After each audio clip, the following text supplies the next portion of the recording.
This is the Action Sports Jags postgame show.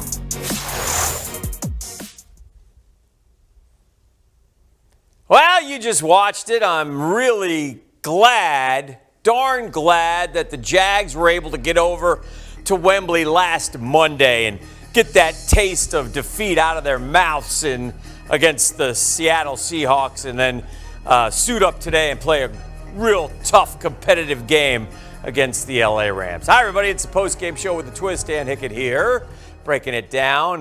Brent will join us from across the pond in just a minute. Remember when I told you that, one thing we've learned about these Jags is that they're at least going to compete every play, every down, and all the games are going to be close? Well, I lied.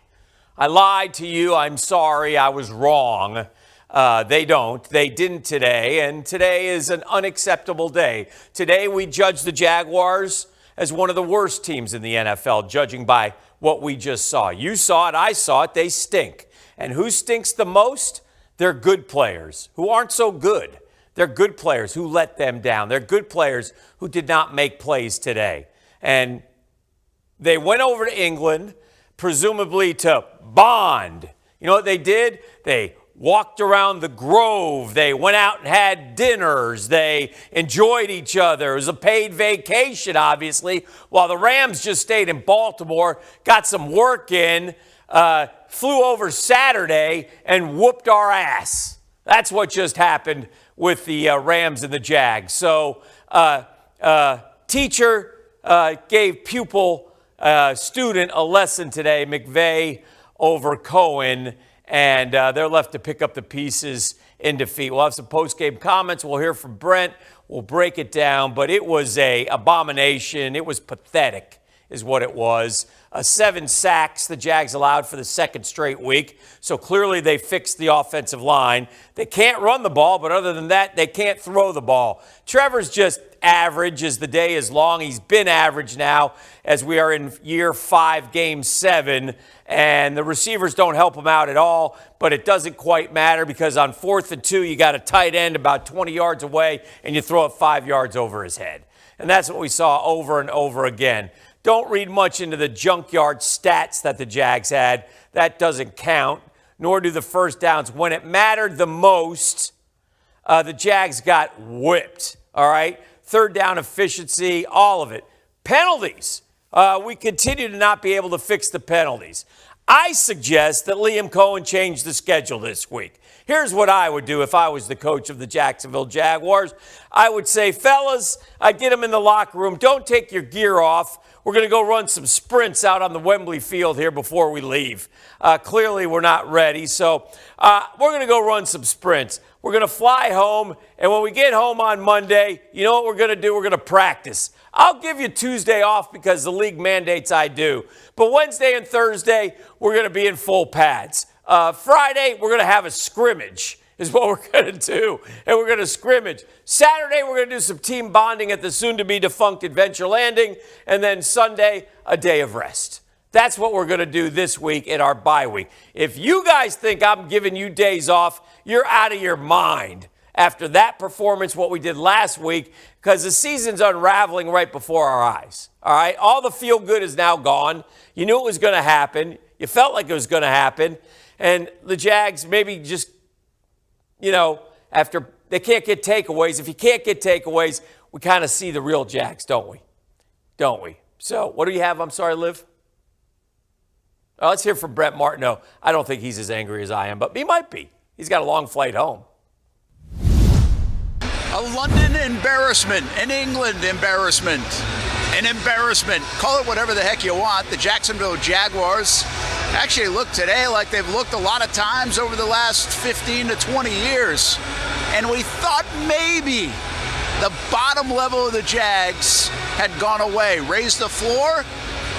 Not today against the Los Angeles Rams. The Jags stink, and they get blown out 35-7 to the Rams. The mentor beats the student for sure, but then the Rams offense beat the Jags defense, and the Rams defense beat the Jags offense, and special teams, well, yeah, that too. So the Jags have a ton of problems right now, and I think that's really the biggest issue. They have too many problems to just fix one. And you talk about the offense, Well, Trevor Lawrence was off at times, and he's not even close to the biggest of problems. 7 more sacks. Not sure the offensive line was as bad as last week, but the receivers couldn't get open much most of the afternoon, and when they did, they continue to drop passes. Brian Thomas Jr. can't figure it out 7 games in. Up and down roller coaster ride of a second season for Brian Thomas Jr. In the kicking game, Cam Little, do you trust him right now? Doesn't appear. He misses another field goal. So what is Liam Cohen going to trust? And then on top of that, how much do Liam Cohen and the staff have to own the penalties? A myriad of penalties once again. And they came into this game knowing that that team, the Rams, play pretty clean football. So you better be able to play pretty clean football. Jags did not. Jags played awful football. They got into Rams territory 8 times. 8 times. Listen to this now. 8 times in opponent's territory. And they scored 7 points in the football game. A brutal way to go into the bye week. They've now lost 2 games in a row, and first real bit of adversity hits this new regime of Tony Baselli, James Gladstone, Liam Cohen, this staff, and this group of players. How will they respond to it? They come out of the bye against the Raiders, and it's a 10-game season now as the Jaguars are 4-3. We'll get to the locker room, talk more about it, and try to digest what was a brutal loss for the Jags coming up. In London, England, at Wembley Stadium, I'm Brent Martineau, Action Sports Jax. All right, Brent mentioned that the Jags got into Rams territory 8 times. We looked at the second and third quarter specifically. They punted from the Rams 45. They missed a field goal at the Rams 32. Why you were going for it why weren't you going for it on 4th and 2, down 14-0? I have no idea, but they didn't. They tried to maybe give Cam Little some juice. He missed the field goal. Turned it over on downs at the 11, the 30, and the 27. They punted at the Rams 48. These were all chronological. And then you start to wonder, gosh, if they could just make field goals, 3, 6, 9, 12, 15, it would have been 21-15, would have been a totally different game. But in the end, it didn't matter because the Rams, frankly, toyed with the Jaguars. And in fact, I believe they let them stop them on 3 straight 3-and-outs in the third quarter. This was the longest second half of any football game I've watched maybe in Jaguars history. It was just pathetic. I could call out names all day long. I'll start with the quarterback. When it matters, he doesn't make the plays, okay? By the way, less than 50%, that's pathetic. Forget the 296 yards. You threw it 48 times. Forget the touchdown. It came in junk time, although nice to see Travis Hunter get in the end zone. Sacked 7 times. He went back to pass 48. Can't run the ball. That's another thing. So a couple interception or 2 drop, but it doesn't matter. He's not making the plays. The receivers aren't helping him out? No, they're not. But that's not the issue. It starts with the quarterback. It starts with the $55 million man. He's got to be much, much better. And he's not. He's just not. And I don't know when he's going to be. I don't know. I just don't know. Brian Thomas Jr., I don't know what in the blazes happened to that guy. You told me off season, top 10 receiver in the league. Oh, Jag fan, we get mad when they don't include BTJ. What about BTJ? Are you kidding me? Are you kidding me? He's terrible. I don't know what he did to get hurt at the end. He barely got touched, and he went down and it looked like a shoulder. I mean, my gosh, awful. Awful. All right? The best receiver out there today wasn't Travis Hunter, it was Parker Washington, and then he had a drop. All right? They got the ball. They got the ball to Travis Hunter. They targeted him, but a lot of that was after the outcome was well known. And I think they're doing it wrong. Travis Hunter is the only guy who could stop Devontae Adams on the Jaguars' defensive field. Travis Hunter needs to be your number 1 cornerback and then get him the football 10, 15 times when he's in on offense. But or ask Travis. He'll say, just play me all the time. That's what he'd tell you. But they ain't doing it right. They ain't doing it right. De'Ami Brown's just a guy. Parker Washington's just a guy. Brian Thomas Jr. is just a guy right now. I mean, we've seen it in him, or did we? Did he just get junk yards last year? I don't know. But it stinks. We missed Brenton Strange, obviously. But guess what? Everybody's got guys hurt. Look at the Rams tight ends. Rams have 3 tight ends that don't look particularly fast. Higbee was terrible. Dropped a couple balls. Doesn't matter. Matthew Stafford played quarterback like you're supposed to play the position. Trevor should watch that. Make Trevor watch Matthew Stafford's game the whole way home. That's what we need. That's what you're supposed to do. That's what a Hall of Famer does. That's what a great quarterback is. It's frustrating. We start with Trevor. ETN is back to being ETN. Tootin was picked ahead of Scattaboo. Whoop-de-doo, whoop-de-doo, whoop-de-doo. Look, again, 44 yards. Oh, they didn't give it to Travis enough. Hold on. When it mattered, with the first 4, 5, 6 carries, he got nothing. Nothing. Tootin has done nothing in 7 games. Nothing. No ground game. No ground game for the last three games. Non-existent. Terrible. Offensive line, revamped. Gave up 7 sacks. We knew it was coming. They're a better D-line than Seattle. Seattle had 7 sacks. Part of it's Trevor's fault. Part of it's the offensive line's fault. Offense is awful. What did we score today? 7? What did we score last Sunday? 12?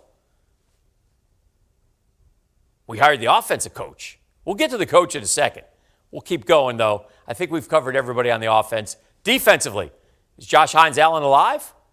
Trayvon? I get it. Trayvon's he's neutralized with the club on the hand. He's just neutralized. He can't do anything. But Josh Hines-Allen has done nothing this year. This year! Half a sack. We had 1 sack on Stafford, and it was offset by the penalty. Oh, penalty? 13 of them. They declined a couple of them. 13 penalties. We had 65 going into the game, or 65 flags thrown us. I don't know how many total flags, but at least 13. Let's say 15. That's 80. It just keeps going up and up and up. Are we going to fix it, or are we just not going to, we fix it? You got to fix it. It's pathetic. No pass rush. Defensive backs, no bueno.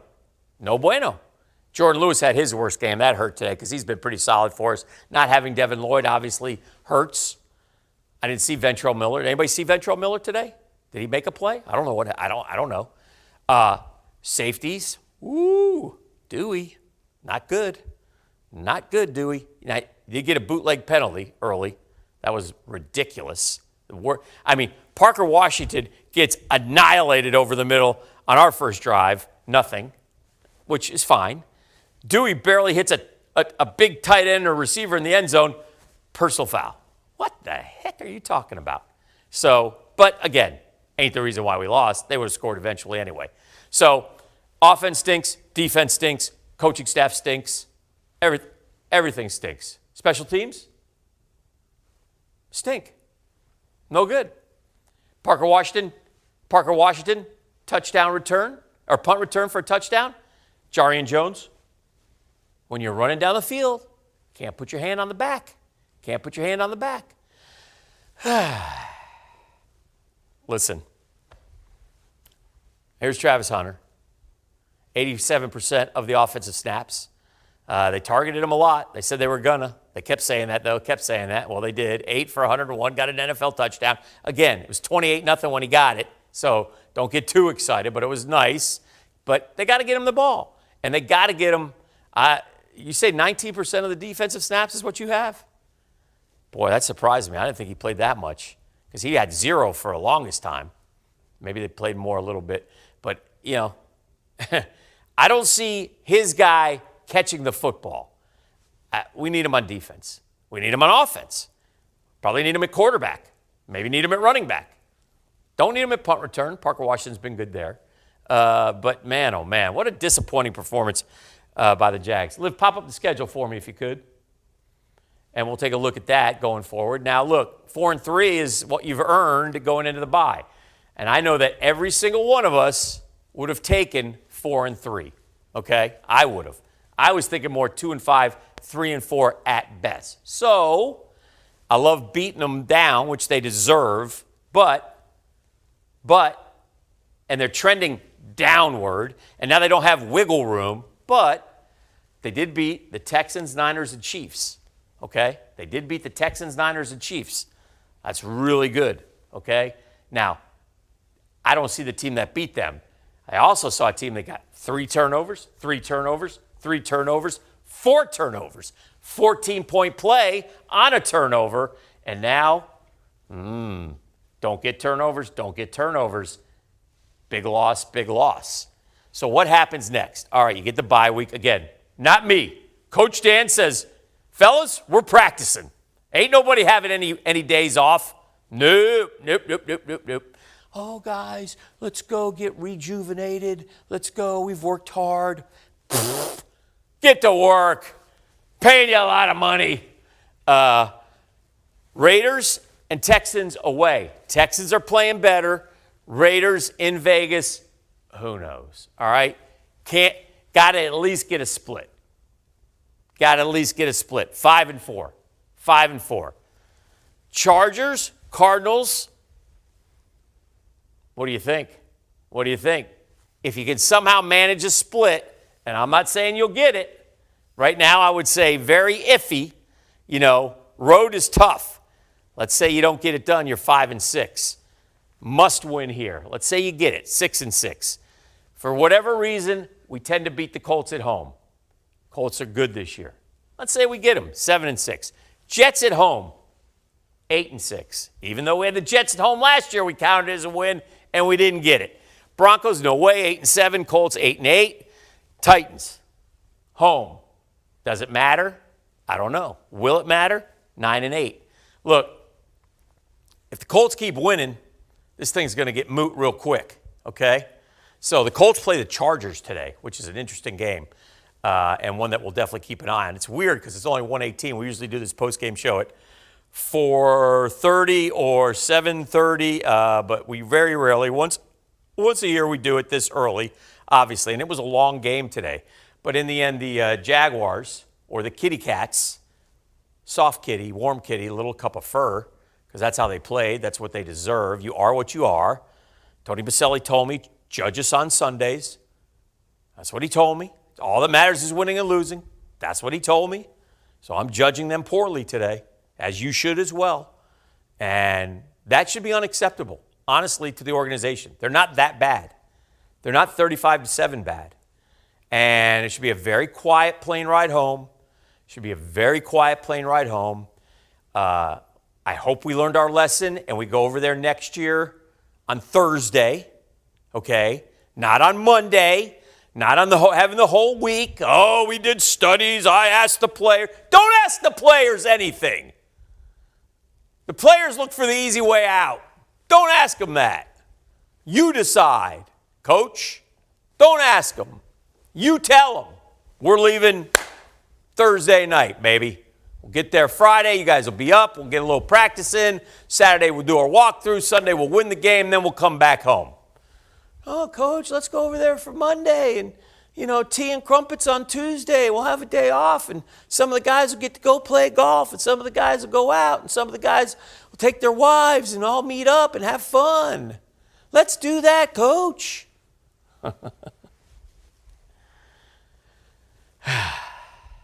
Liam Cohen got schooled today by his mentor, Sean McVay. There's the coaching tree for you. You can see it, I think. It starts with Mike Shanahan, whose son Kyle and good friend Sean both have been to Super Bowls. Sean beget Matt LaFleur. Kyle beget Mike McDaniel.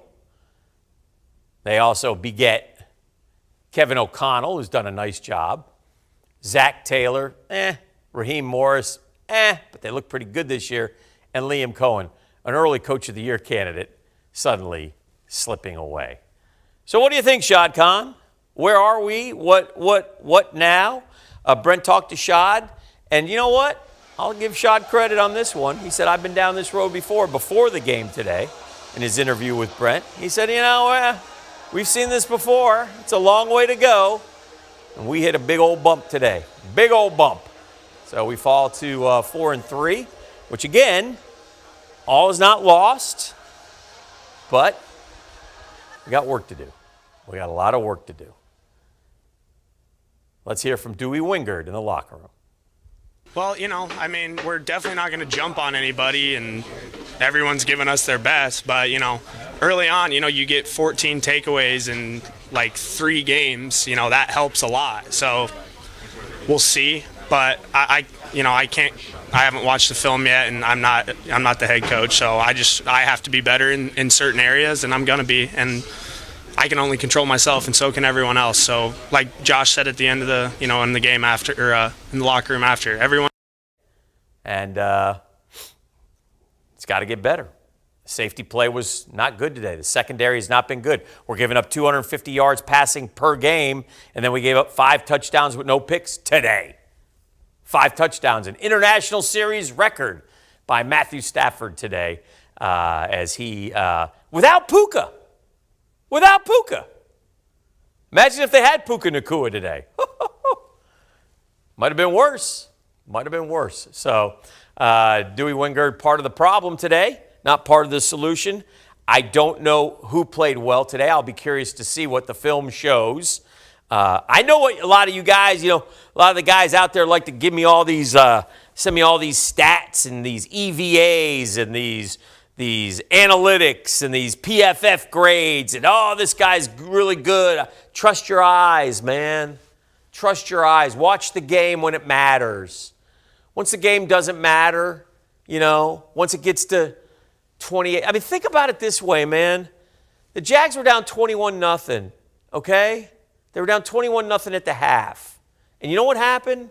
They got the ball, and they 10-play drive, and they can't convert a 4th down. And then they get a 3-and-out, and they get a 12-play drive, and they can't convert on a 4th down. Then they get a 3-and-out. Then they get another drive, and they can't, or they get the ball in good field position. The offense is terrible. I mean, come on, coach. You're the offensive guy. Let's crank this thing up. We can't keep sitting there and blaming the guy. If it's not working, change it up. How many times are we going to run the 4th down end around? It's going to get sniffed out here. It almost did today. I think the Rams were ready for it, but it was a good effort.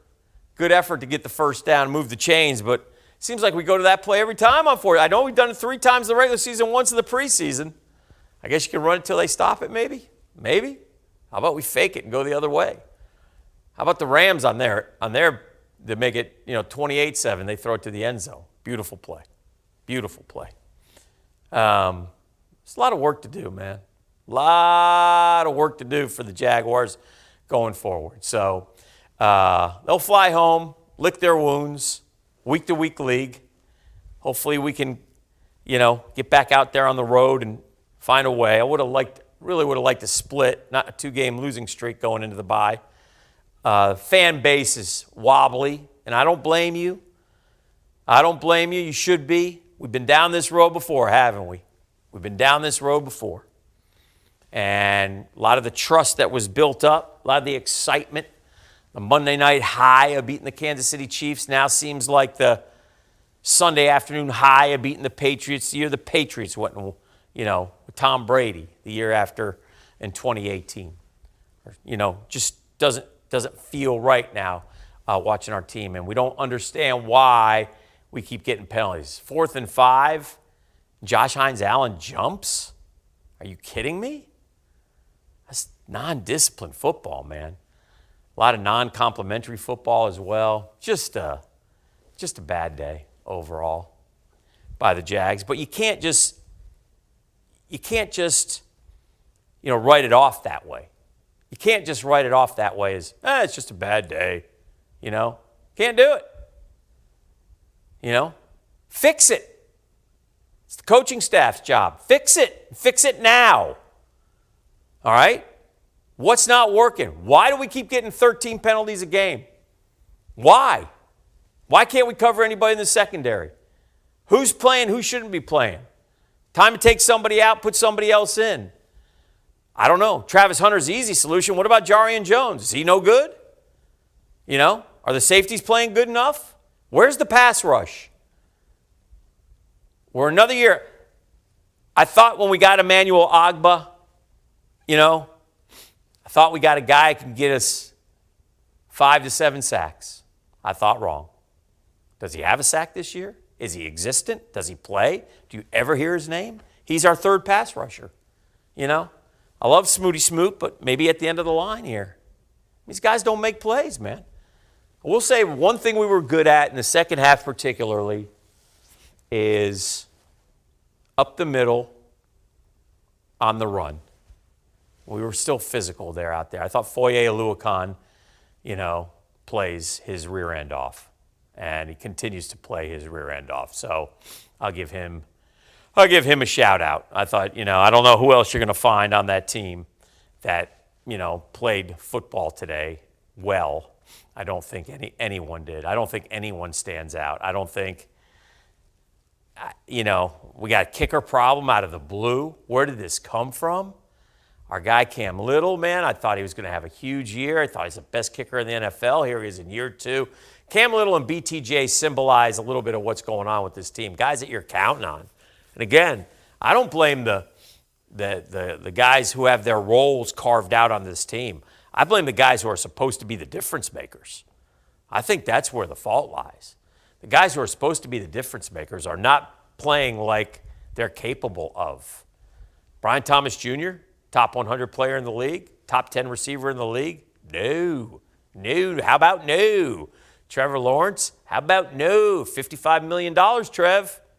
Got to step up, man. Got to lead this team. Got to do better. 4th and 2 to the tight end. You fly it 5 yards over his head. 4th down run when you got no shot of making it. Got to at least throw it up in the air if it's 4th down. Got to give us a chance. So, I don't know, man. I don't know. We got problems. All right.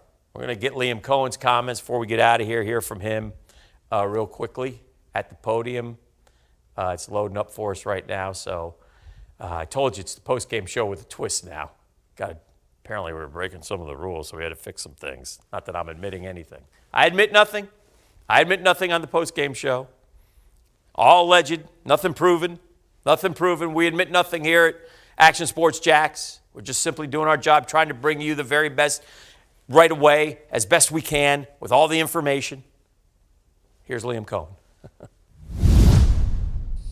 Yeah, it's definitely frustrating, but you just like everybody else in there, you got to look inward first. Like, what am I doing as the head football coach that's not clear right now? How am I communicating these things? How are we practicing these things? That's what I've got to look at, right? I mean, I've got to look at the whole thing ultimately, but not going to stand up here and blame these players. It starts with me.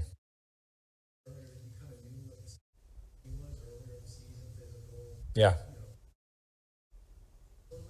I mean, I definitely think that some of the some of those things have hurt us, like being over aggressive and being amped up in the last couple of weeks has actually been a negative in some ways in terms of the penalties and some of the mistakes we've made.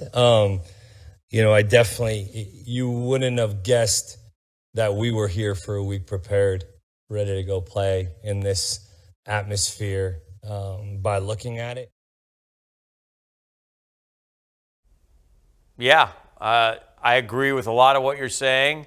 I think, though, it's important that you call out the players to a point, maybe not publicly, but behind those closed doors.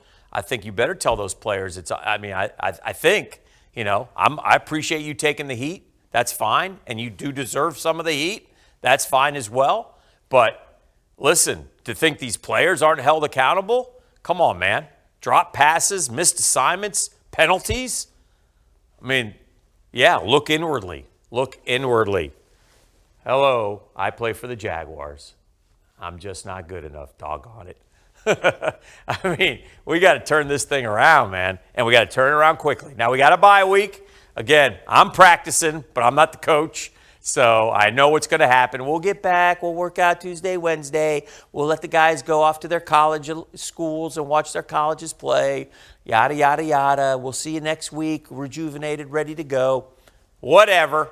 You do what you want to do. But look, the Jags are 4-3. It's not the end of the world. But they got to fix it quickly. So meaningful football in December. We still have that on the table, hopefully. So appreciate you guys hanging out, watching the post-game show with us. We broke it all down. We heard from Brett, heard from Liam Cohen, heard from Dewey Wingard as well. Jags lose today, big, 35-7 to the LA Rams in London to fall to 4-4 there all time. Have a good day, everybody. Thanks for watching the Action Sports Jax post-game show.